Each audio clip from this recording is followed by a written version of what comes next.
السلام علیکم، میرا نام ذیشان عثمانی ہے اور آپ لوگ میرا یوٹیوب کا چینل دیکھ رہے ہیں۔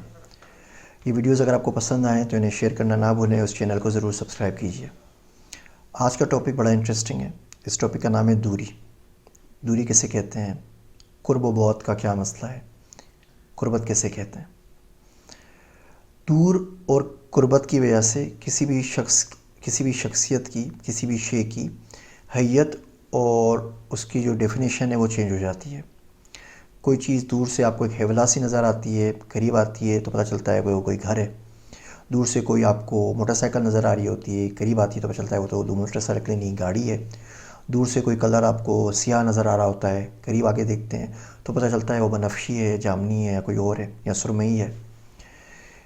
ان دوری کے اندر ہمارے حواس سے خمسہ جو ہماری مدد کرتے ہیں اس چیز کو پہچاننے میں، مگر ان کی بھی ایک لمٹ ہے۔ ناک سونگھ سکتی ہے مگر کتنی خوشبوئیں سونگھ سکتی ہے۔ آنکھ دیکھ سکتی ہے مگر کتنا دور دیکھ سکتی ہے۔ کان سن سکتے ہیں مگر کتنی زور کی اور آہستہ کہی گئی باتوں کو سن سکتے ہیں۔ آنکھیں دیکھ سکتی ہیں لیکن کوئی کتنے کلرز ہیں جو یہ پہچان سکتی ہے۔ خیر، ہمارے حواس خمسہ یہ انفارمیشن فارورڈ کرتے ہیں ہماری عقل کے پاس، اور پھر عقل اس کو پرکھ کے اس کے اوپر کوئی نہ کوئی نتیجہ اخذ کرتی ہے۔ اور یہ تمام باتیں ہیں پھر شعور کی، کہ عقل ہوتی ہے، پھر اس میں علم آتا ہے، پھر اس میں شعور آتا ہے، اور دور سے لے کے ان کی ڈیفینیشن کچھ الگ ہوتی ہے۔ ہم لوگ اپنی زندگیوں میں اللہ سے بہت دور ہوتے ہیں۔ اس کی کبریائی کیا ہے، اس کی ستاری کیا ہے، اس کی رحمت کیا ہے، ہم نے قریب سے نہ دیکھی ہوتی ہے، نہ جانی ہوتی ہے، نہ محسوس کی ہوتی ہے، نہ ایکسپیرینس ہوتا ہے۔ دور دور کی باتیں ہوتی ہیں جو دور دور سے کرتے رہتے ہیں، دور دور سے اچھی لگتی ہیں۔ اللہ سے دور نہیں جانا چاہیے، اللہ کے قریب ہی رہنا چاہیے۔ پتہ نہیں کب کون سا کام کس جگہ پہ لے لے۔ جو شخص اللہ سے دور ہو جائے اس کی روح کے اوپر فالج گر جاتا ہے، اس کی معرفت اپاہج ہو جاتی ہے۔ اس کا صرف واحد ذریعہ اس سے بچنے کا آنسوؤں کا غسل ہے۔ کوشش کریں کہ اللہ سے قریب ہی رہیں۔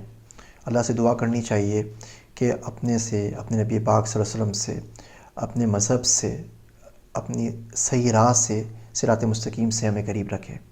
اس قرب کے صدقے جو حضرت ابراہیم علیہ السلام کو آگ سے تھا، اس قرب کے صدقے جو چھری کو حضرت اسماعیل علیہ السلام کی گردن سے تھا، اس قرب کے صدقے جو حضرت یونس علیہ السلام کو مچھلی کے پیٹ میں اپنے رب سے تھا، اس قرب کے صدقے جو کوہ طور پر حضرت موسیٰ علیہ السلام کو اللہ سبحانہ و تعالیٰ سے تھا، اس قرب کے صدقے جو اللہ کے نبی صلی اللہ علیہ وسلم کو معراج میں اللہ کے ساتھ تھا، اس قرب کے صدقے جو حضرت یعقوب علیہ السلام، حضرت ایوب علیہ السلام کو اپنے رب سے تھا، اس قرب کے صدقے جو حضرت نوح علیہ السلام کو اپنے رب کے ساتھ تھا، اس قرب کے صدقے جو حضرت صدیق رضی اللہ عنہ کو اللہ کے نبی صلی اللہ علیہ وسلم سے غار ثور میں تھا۔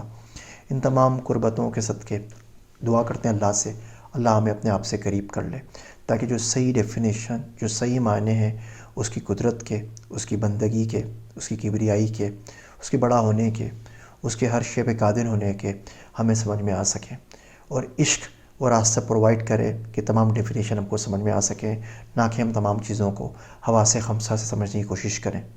مجھے پتہ ہے میری باتیں مشکل ہیں، مجھے یہ پتہ ہے باتیں آپ کو سمجھ میں نہیں آ رہی ہوں گی، لیکن جلدی کیا ہے؟ 5 سال، 10 سال، 20 سال، انشاءاللہ ایک نہ ایک دن کچھ نہ کچھ تو ضرور سمجھ میں آ جائے گا۔ تب تک کے لیے خدا حافظ، آپ سب کا ذیشان عثمانی۔